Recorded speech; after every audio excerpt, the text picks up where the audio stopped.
Hi, this is Dr. Kimberley Linert, and you're listening to Incredible Life Creator Podcast. My guest today is Jane Tornatore. Jane has dedicated her career to helping people be kinder to themselves. Her style incorporates compassion, curiosity, deep listening, and heartfelt optimism, along with powerful shots of playfulness. She draws from her extensive professional training and wide-ranging life experiences to help people release old patterns and unnecessary stress. A therapist, author, and speaker based in Seattle, local and national audiences rave about her engaging workshops on perfectionism, self-compassion, improving brain health, reducing stress, and the Caregiver Rollercoaster. Dr. Tornatore received a master's degree at the University of Illinois and a PhD at the University of Minnesota.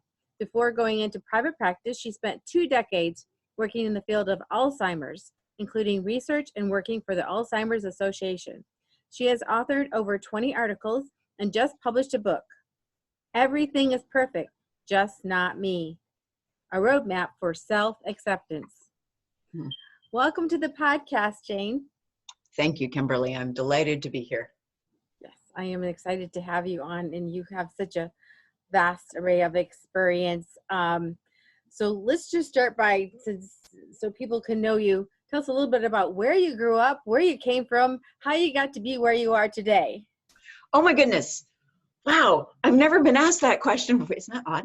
So I grew up in Pennsylvania. So I'm an East Coast person and spent half my life in the Midwest. I went to Minnesota for college, and then Illinois for master's, and then Minnesota again for my PhD. And now I'm out in Seattle. So a little stint in New York City after college. So I've kind of making my way across the United States. So Hawaii is next. So that's kind of my geographical background. It's so funny when I'm licensed as a family therapist, and I tell people, so here's why I became a family therapist. One of the reasons, if you look at all my family derivations, I'm the youngest, the only, the middle, and the oldest, depending on what sibling conglomeration you want to look at. Wow. I'm a family. So my mom married her first husband, and then he died in a plane crash, but she had my brother and sister. And then she married my dad and had me. So I'm the youngest of my moms. I'm the only of my mom and my dad. And then they got divorced. And then my dad married my stepmother, Betty, and she had 3 kids. And I'm the oldest of them. So hence you put me anywhere in the sibling map and I fit. So. Awesome. Does that have anything to do with this perfectionism that developed? Oh my goodness. I developed perfectionism at a very young age. In fact, most science says that who we are in life and our beliefs are pretty much formed by the age of 6. And that's true for me, because from my family life, there are some very scary parts when I was a young kid. And even though I was the smallest, my way of figuring out how to cope and feel like I had some control was to make it my job to make everybody happy. So if I made everybody happy, somehow we'd all be safe and we'd all be happy and everything would be good. Problem was, I was the youngest. Everybody was like, my brother and sister were 5 and 6 years older, and then they're my parents. So I couldn't make everybody happy, right? It just wasn't possible, like for anybody, let alone the youngest. But I kept that kind of, unconscious belief that if I was good enough, everybody around me would be safe and happy, right? So that was my way to feel safe. My sister and brother developed their own ways, but that was mine. So it's a lifetime of unraveling that belief. Wow. So you started out getting a lot of schooling and becoming a family therapist, but then you didn't work with families. You went into research. Right. You So caught that, what Kimberly. happened there? You caught that. Very perceptive of you. So what happened is I went to school to be a therapist, but then because I'm a perfectionist, my original intent was to be an academic and do research and be a therapist. And then I realized for a perfectionist, that's insane, because then there are 3 areas to master, and it's hard to master one area. So I knew for the rest of my life, I'd be feeling not good enough, more than normal. Mhm. So I didn't have the courage to be a therapist, because I knew I didn't want to work for an agency, because I wanted people who really wanted to come to me and they really wanted to be there. So they had motivation and they were there because they wanted to be there, not because somebody else wanted them to be there. Mhm. So I didn't have the courage to work for myself. I wanted more security. I liked the salary and benefits and somebody else, finding the money. But I was on a grant. I'd already moved out here and was working on a grant, small business innovative research grant. My boss created a screening measure for mild cognitive impairment. And I was in charge of testing it and writing the research articles and stuff. And the grant was ending, and I thought, I love doing this work. I love doing research. I love doing project management, but I wasn't waking up every morning going, oh, I'm so excited to get to work today. Right? I mean, I love my colleagues and I loved the work, but I wasn't excited about it. You know what I mean? So I thought, well, the grant's ending. I could search for another grant to work on, or I could finally become a therapist. So I took the leap, and I worked part-time for the Alzheimer's Association, given my background in Alzheimer's. And I slowly built my practice until probably around, 10 years ago. I think 10 years ago, I finally became fully self-employed, and now I can't even imagine working for, I think I've ruined myself for working for anybody else. I'm a super hard boss. I try to be a lot kinder, but I don't want to work for anybody else. Yeah. So I'm just curious. So growing up, a lot of times when we want to see what our passion would be, we look at childhood to see what we enjoyed doing. So Yeah. were you a people social person, or were you a stay to yourself person? I was a people social person. Recess was my favorite time. Okay. And I also, and in our report cards, how you get satisfactory and unsatisfactory. I don't know if they do that anymore. My grades were pretty okay, but my conduct, I had at least half of them were unsatisfactory, because I was always like talking to people and getting up and because I had ADHD too, so sitting still was torture. So I was always talking and interrupting and going to extra recess and Wow. So how did you survive those years you were doing research? Kimberly, I don't know. I think honestly, I do know. What I did was override my body and what was really good for me. Because, I learned that you should be certain ways. And so I would do it, even though it wasn't natural to me, even though it was in some ways like torture to sit for that long and sit still. For some reason, when I'm with my clients, I could sit in a chair all day long. When I'm one-on-one with people, I'm good. But me and the numbers or me and the computer, it's like, ugh. So I did it because I didn't listen to my body. That's how I did it. Well, congratulations for breaking out, coming out. Thank you. Taking the leap. So much happier. Yes. And I wanted to ask you a little bit about the Alzheimer's research and work you were doing, because I know so many families are dealing with that. Right. And it's really, I don't know what to say. It's difficult. It's hard. Devastating. Yeah. Yes. What golden pieces of wisdom can you give us on that? Oh my goodness. Well, I think one of my superpowers is the master of reframe. Like, I can take anything that seems bad and turn it around to show where we can grow or what we can get for it or how we can become better people. And while I wouldn't wish Alzheimer's on anybody, if we are dealing with it, either, you know, in our own minds or people we love, the gift of Alzheimer's is that later on in the disease, people, like, they live in the present moment. There isn't past or future. Even if they're in 1942, it's the present for them, right? So, or if they think they're still working and they've been retired for 30 years, in their reality, they are working. So they are supreme at being in the present moment.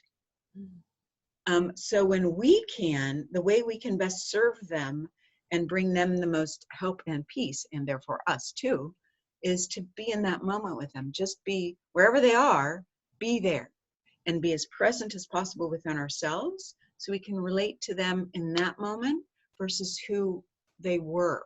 Does that make sense? Yes. So Yeah. I think that is a gift we all can take from it. It's a rugged gift to learn, but it is a gift. Yes. And the other thing I think is super helpful, because I grew up, the life of the mind was the most important thing. I mean, I got a PhD for a reason, right? It's all about the mind and learning and knowledge.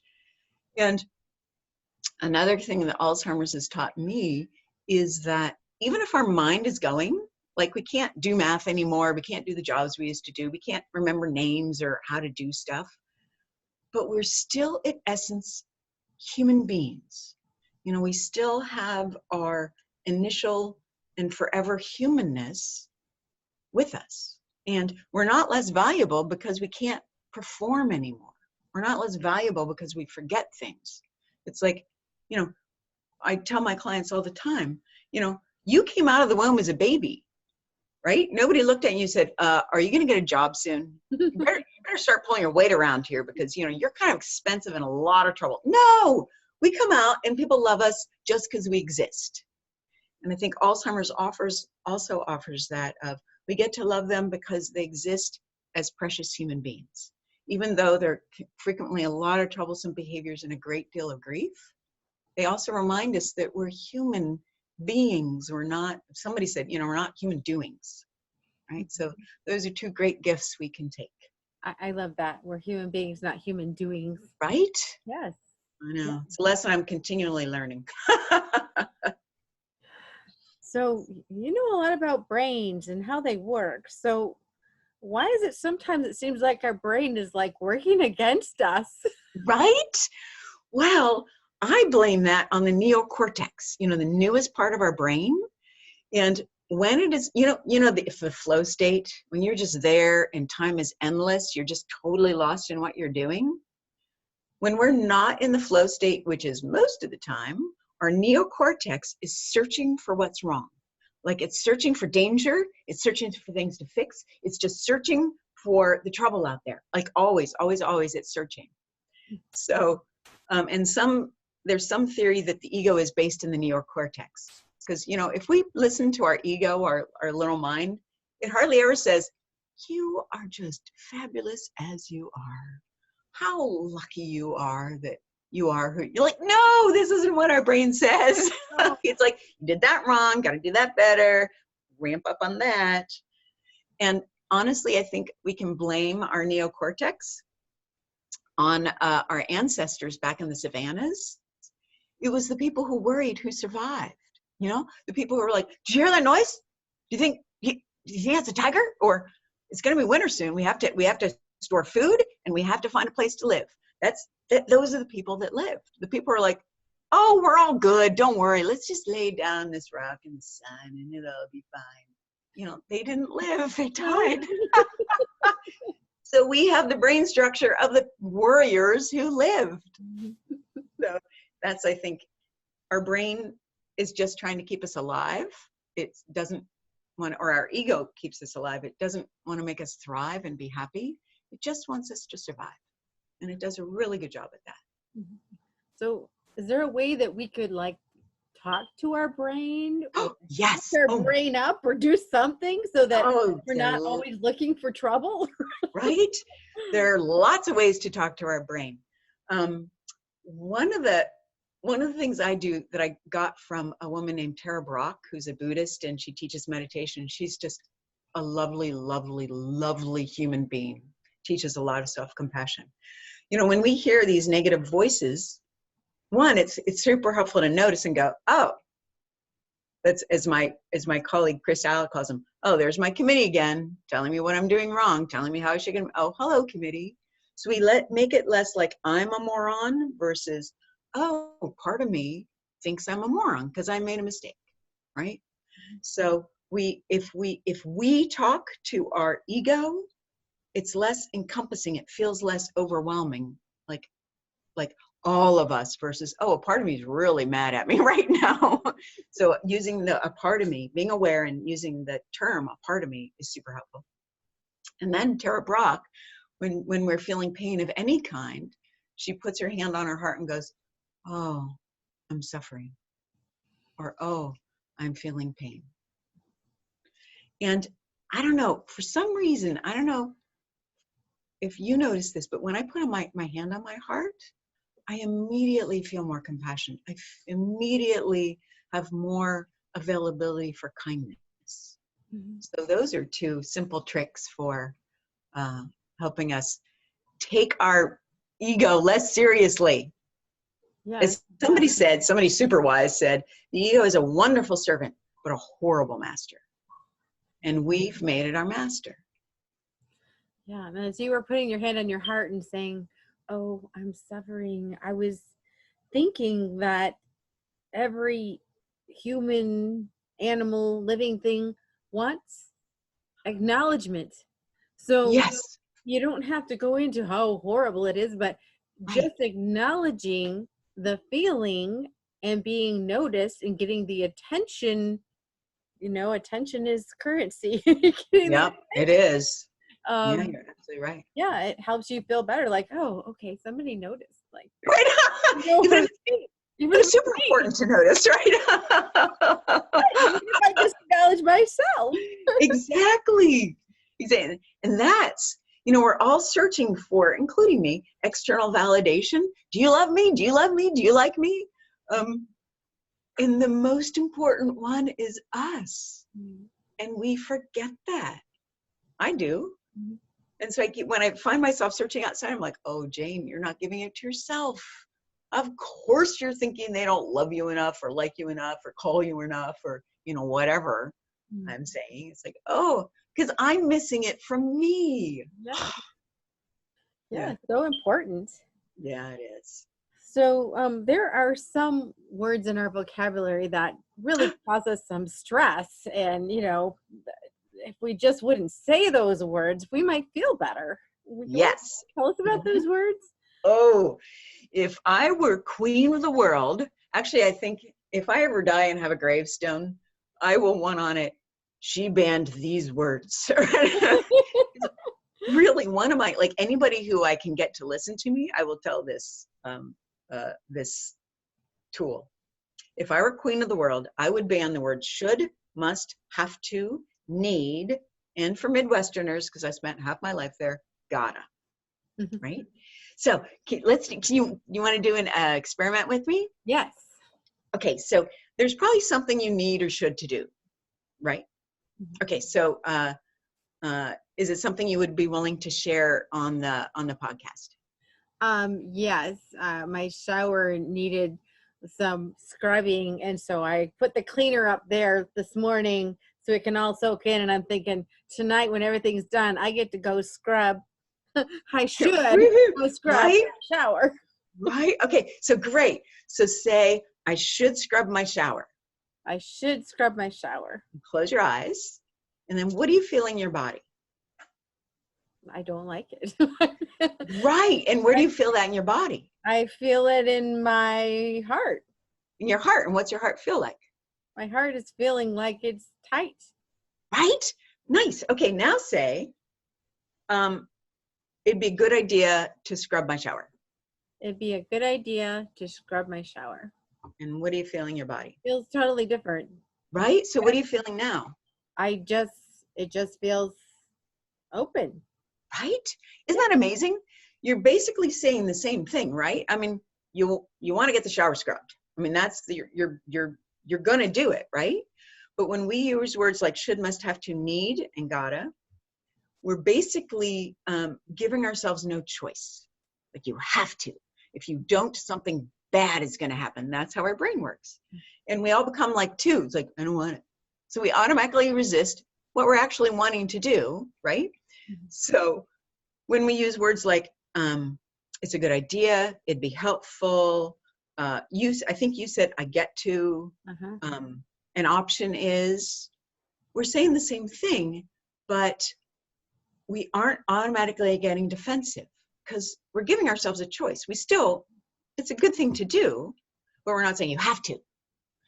And one of my word of choice for years was should. And when I would say should, I would do it, and then I wouldn't get any pleasure from having done it because I should have done a long time ago. It's like, so what if you did it? You should have done it before because you should have. So when we say those words, we're saying it needs to be done and you're not doing it, so you're not okay. Versus it would be a good idea. Absolutely, of course it would. Right, that's why it's on my list to do, because it's a good idea. So, and the other thing is, when we say something like that, we put our unconscious mind to work. Because like, when I say to myself, oh, it'd be a good idea, then my unconscious mind is saying, well, if it's a good idea, when do you think it'd be a good time to do it? I don't have really time tonight before dinner, but after. So our unconscious mind is starting to solve the problem of it's a good idea, but we didn't say anything else.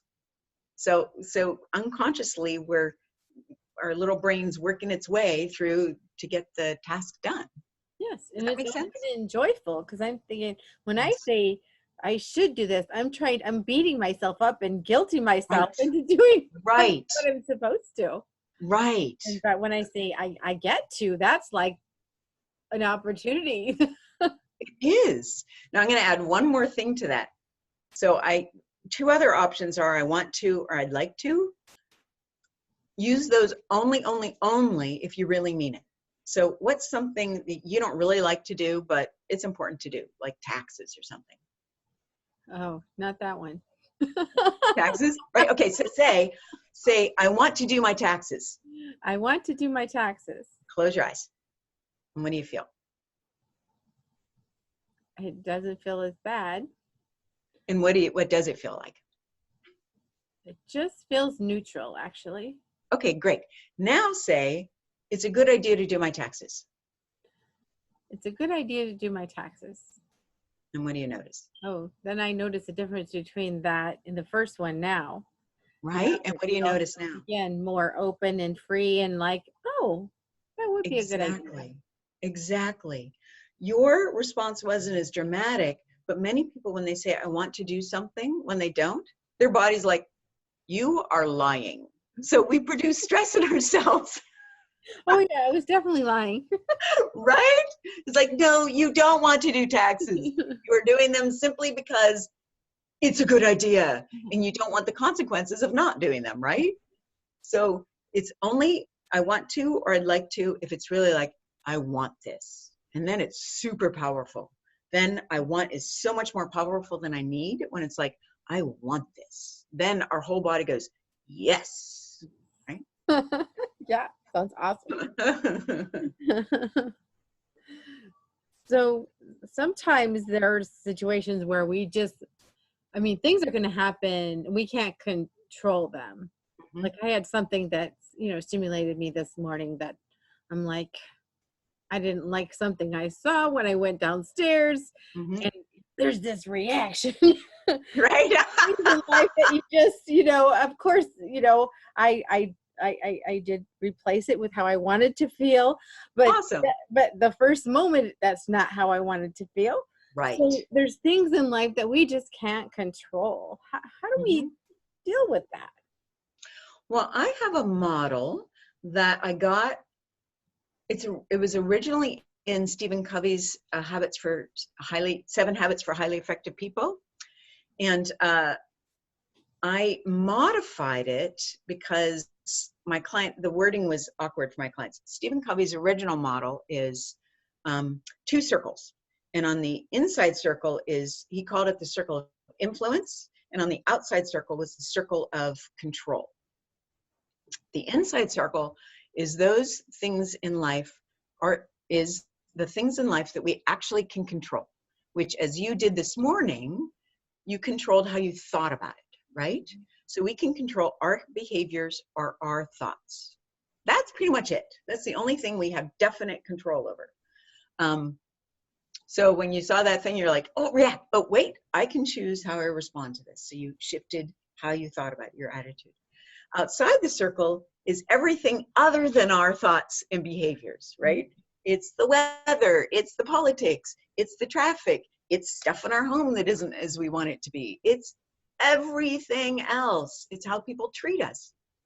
So when we're out in the circle of, he called control, now I call it, I should have just said in this beginning, I call it circle of power, which is our thoughts and behaviors, and the circle of control, which is everything else. And in this circle is when we get anxious, irritated, angry, frustrated, helpless, and hopeless. Because out in the circle of control, we're like, it should be this way, but it's not. This is the, you know, that's the circle of should, right? It should be this way, but it's not, right? Right. So when we're out there and feeling helpless and frustrated and hopeless, I always counsel my clients and me to come inside like you did this morning and say, okay, is there anything I can do about this? And if I can, make a plan. Do it now if you can, because clearly it's bothering you. And if you can't do it now, make a plan. And then so your psyche will calm down of like, okay, I don't like this, but there's action I can take.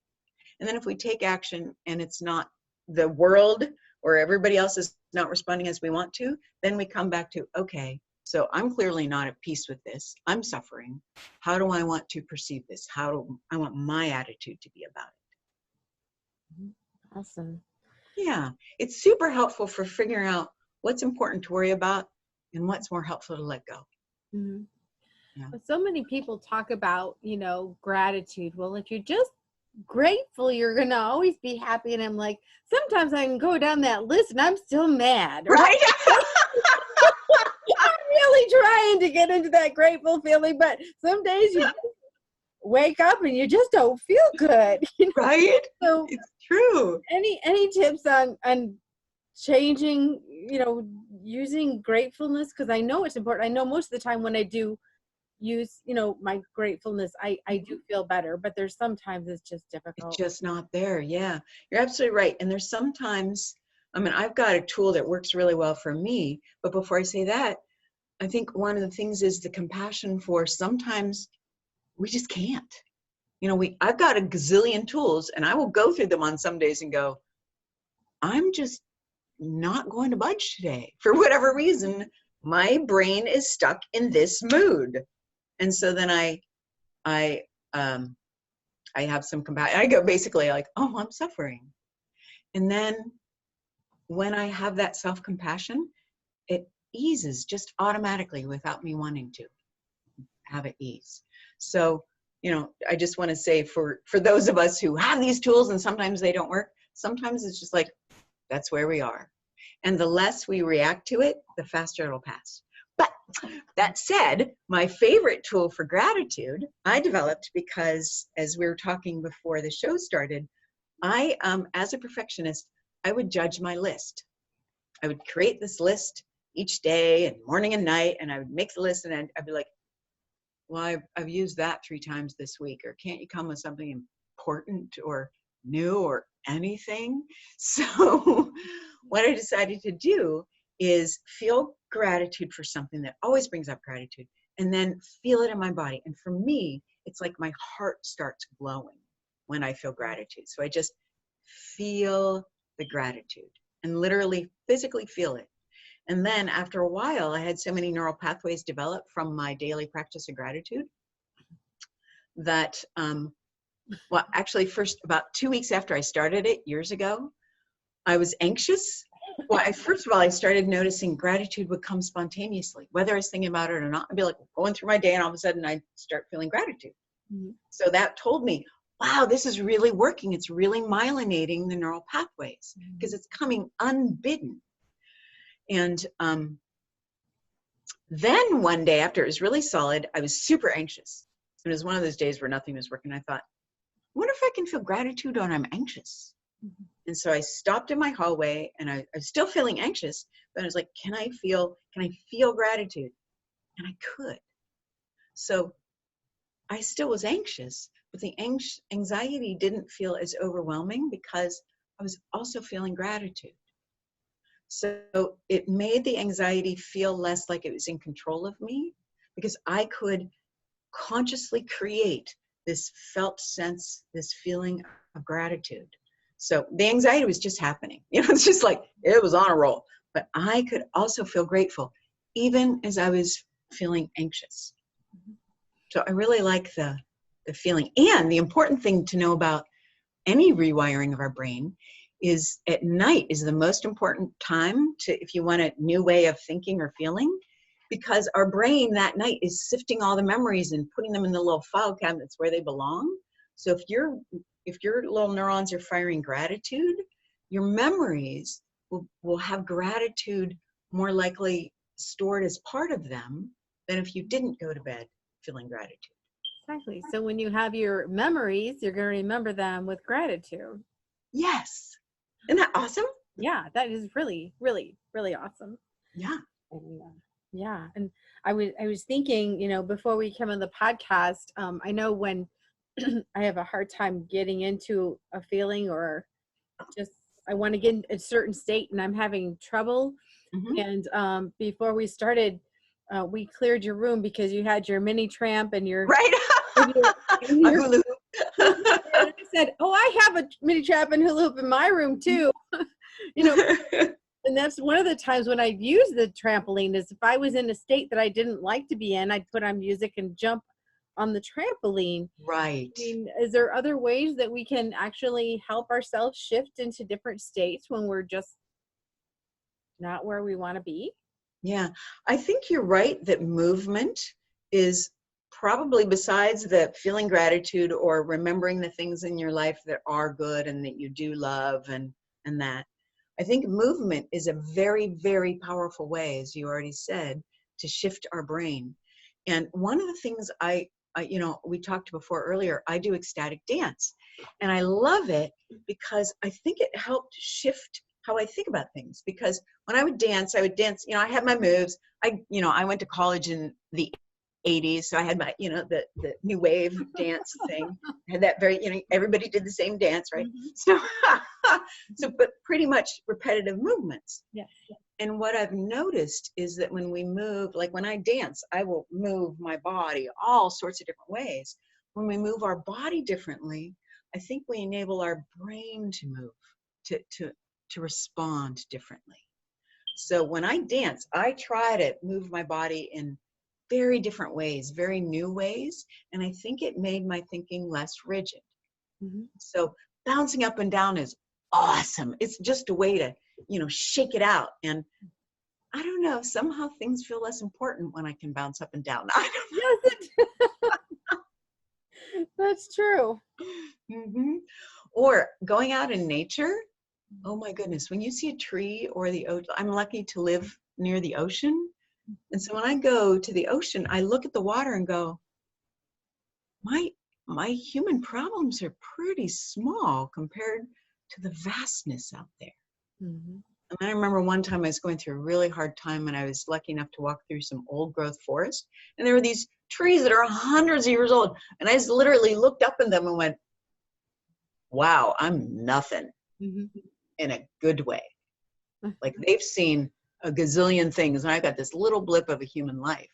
So it helps give me perspective of, yeah, it feels really big, but in the scheme, not so much. Mm-hmm. So I think nature is always helpful to bring us out of our own self-importance. That's true. And as you've gone from, your family life to Right. research to working with people and now, teaching, workshops and, teaching people actually how to be, have you ever had any aha moments or just things where you noticed something different or something that you can share that you were maybe surprised you? Well, there's a story I frequently tell about what actually made me decide to be a therapist. It was many, many years. I was living in New York City, working in advertising, and my sister decided she had enough of our family, and she dragged us into a family therapist. And so I'm working in advertising. I'm getting people to buy stuff, right? So she starts out the family therapy session saying, I'm here to put myself out of a job. And I'm like, what? That's insane. You realize I didn't say that out loud, but I'm like, what is wrong with you? No, you're here to make money and do stuff, right? And she said, well, I figure that the more families I help and they become healthier, and then if those kids go on to partner and have kids, then those families will be healthier. And if those kids go on to partner and have kids, then those families will be healthier. And she said, pretty soon it'll spread around the world and I'm out of a job. And I went, I want that. That was a true I want. I was like, that's what I want to do. I want to make the world a better place. So it just totally stunned me. And I went back to my office, and I wasn't doing so well anyway because I'm dyslexic and I was working with numbers. So I kept making mistakes. So I said to my boss, I'm going to quit and go back to school to be a therapist. And she's like, sounds good. So the woman, and I don't remember her name, and I still wish I could thank her, but she changed the trajectory of my life by that one altruistic statement. Wow, that is amazing. Yeah, Right? thanks for sharing that. Yeah. So, besides, I know you love working with the people you're working with. What gives you the most joy, fulfillment, happiness in your life? Besides the people I work with, I love, as we already mentioned, I love ecstatic dancing. It's a way for me to be totally in the present moment without doing, there's no way to do ecstatic dance right. You're just moving as you want to move. And sometimes I will stop, and I do it with a group of people, and I will stop and look around at the people dancing, and I see people like making themselves freer all together. Everybody is there to just be with themselves, and they're just moving. And it's with so much stuff going on in the world that is so hard, just being in that room, looking at these people doing beautiful self-care and beautiful expression and just being with other people, it makes my heart so warm. So I love ecstatic dance. And I also love water aerobics. I discovered it a couple years ago, and I'm one of the youngest people in the class, but not the youngest by any means. And I get to, it's like I'm 5 again, right? I get to do these, like all these moves, like we do leapfrog, and you can bounce all around the water that I can't do in real life. Like, right. Don't ask me to do that in real life, right? I can I can do kicks and pretend I'm a cheerleader, and it's just so fun to play in the water. And there's a lovely community, and we're all looking out for each other. It's like, where's Fred been? He's been gone for a couple weeks. Oh, he's in the hospital. Oh, okay. Well, or she's on vacation in Italy. So it's a lovely community of people who are once again there for self-care, but we're all playing in the water. So, and being in nature, oh my goodness. Anytime I'm in the water, I'm a happy camper. Nice. Warm water is super helpful. So I know there are people who would love to work with you or have you come and speak to their group, or maybe, work with you one-on-one. How, what services do you have available now, and how do people get a hold of you? All right. Well, right now I'm working as a psychotherapist, seeing individuals and couples and families. And if you want to find out more about that, you can go to my website at www.drtornatore.com. And doctor is spelled out D-O-C-T-O-R because some psychiatrist on the East Coast took DR. Anyway, so drtornatore.com. I also, if you want to get on my list for tips and tools for self-love and compassion and just ways to be in the world to lower our stress, you can go to my webpage, everydaylove.me, which I love that title. I just love the me. And there you can sign up. You can get somewhere on there, you can get a free copy of a PDF of my book.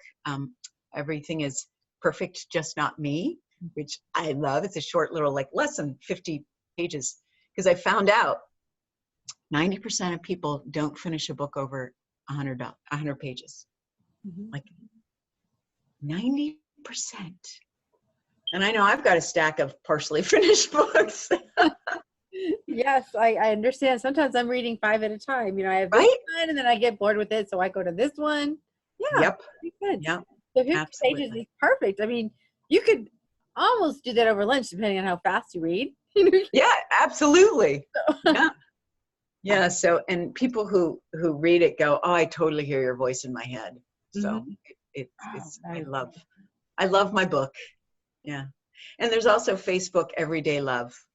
Mhm. If you want to get like kind of like a few times a week, just my perspectives and quotes and stuff. So that's what I have to offer right now. Thank you. And thank you so much for being on the podcast and for all your great tips and experience. And it's been so fun. It has been fun, Kimberly. Thank you. I really enjoyed it. Yeah, so much fun. And before we finish today, any last words of advice on how to have a happy, fulfilling, ecstatic, wonderful, awesome life? Oh, goodness. Well, can I read you my credo? Yes. I love my credo. Let's see. I don't have it memorized, so I have to read it. But it is let's see. When people love themselves, they don't judge others. The more they love themselves, the better boundaries they have. They teach others love by example, not by telling. People who love themselves show others what is possible. Kindness, love, acceptance, and forgiveness. I want that for you, me, and everyone we meet. And Beautiful. I'll end with my motto, which is love yourself now. You don't have to wait. Wonderful. Thank you so much. We'll Thank you so much, Kimberly. yes, I really, really enjoyed this. thank you.